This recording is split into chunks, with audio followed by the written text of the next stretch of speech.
یہ صحیح مسلم شریف کا درس ہے اور کتاب الذکر والدعاء والتوبۃ والاستغفار سے ہم حدیثیں پڑھ رہے ہیں۔ اس سلسلے میں کئی حدیثیں آپ حضرات نے سنی اور بہت سی حدیثیں باقی ہیں۔ ان احادیث کو پڑھنے سے پہلے آپ حضرات سے بطور یاد دہانی کے عرض کرنا چاہوں گا کہ میں نے اس باب کا انتخاب اس لیے کیا کہ شروع میں جو ہم نے کتاب الایمان سے حدیثیں پڑھنا شروع کی تو اس میں چونکہ ایمان کی فضیلت اور اہمیت پہ حدیثیں تھیں،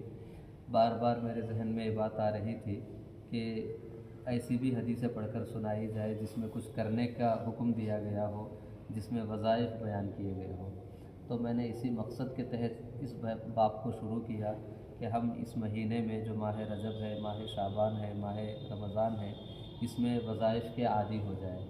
تو اس سے پہلے اس باب سے جتنی حدیثیں ہم نے پڑھ کر سنائی ہے آپ لوگوں نے اس پہ عمل کیا ہوگا، اور اگر عمل نہیں کر رہے ہیں تو اس پہ عمل کی عادت بنائیے، معمول بنائیے، اس لیے کہ اس حدیث پاک کو سننے کا مطلب یہی ہے کہ ہم جو کچھ سن رہے ہیں اس کے مطابق عمل بھی کریں۔ تو اب تک جو حدیثیں پڑھی گئی ان میں سب سے پہلی حدیث یہ تھی کہ حضور صلی اللہ علیہ وسلم نے فرمایا کہ اللہ کے 99 نام ہیں، پھر فرمایا من احصاہا دخل الجنہ، جو ان کو یاد کر لیتا ہے وہ جنتی ہو جاتا ہے۔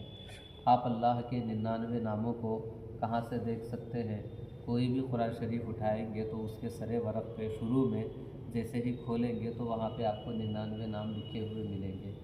ویسے آج کل نیٹ کا زمانہ ہے، ہر چیز نیٹ پہ دستیاب ہے، تو ویسے بھی آپ 99 ناموں کو آسانی کے ساتھ تلاش کر سکتے ہیں۔ احادیث میں بھی ان ناموں کا ذکر ہے، تو اگر آپ ان کو پڑھنا شروع کریں گے تو میں سمجھتا ہوں 2 منٹ کا کام ہوگا یا 3 منٹ کا کام ہوگا، اور چند دن پڑھیں گے تو وہ نام زبانی یاد ہو جائیں گے۔ تو ہر نماز کے بعد آپ اللہ کے ناموں کو پڑھنے کا معمول بنا لیجئے، تو آپ کو وہ نام یاد بھی ہو جائیں گے۔ پھر قرآن کریم میں آیا ہے وَلِلَّهِ الْأَسْمَاءُ الْحُسْنَىٰ فَادْعُوهُ بِهَا، اللہ کے مقدس نام ہیں، اسماء حسنیٰ ہیں، جب تم دعا کرو تو ان ناموں کو پڑھ کر کے دعا کرو تو دعائیں بھی قبول ہوں گی اور ثواب بھی آپ کو ملے گا۔ تو پہلی حدیث ہماری جو گزری تھی وہ 99 ناموں کی فضیلت پہ گزری تھی۔ اس کے بعد باقی جو حدیثیں ہیں ان میں ایک حدیث ہے سبحان اللہ و بحمدہ سبحان اللہ العظیم کی فضیلت میں۔ اس کے بارے میں حدیث پاک میں آیا ہے کہ اللہ کی بارگاہ میں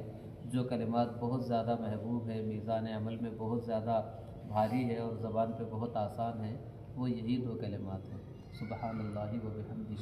سبحان اللہ العظیم۔ یہ حدیث ہم بارہا سنتے ہیں، تو اس کو بھی صبح شام پڑھنے کا معمول بنائیں، گنتی اپنے طور پہ متعین کر لیں۔